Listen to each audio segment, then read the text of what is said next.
Out হয়ে মাথায় হাত দিয়ে ড্রেসিং রুমের পথে হাঁটলেন নাজমুল হোসেন শান্ত।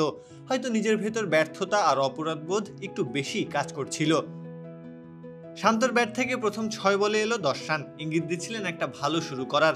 তবে শেষ পর্যন্ত ফিরতে হলো ২১ বলে ২১ রান করে, অর্থাৎ পরের ১৫ বলে তার ব্যাট থেকে এলো মাত্র ১১ রান।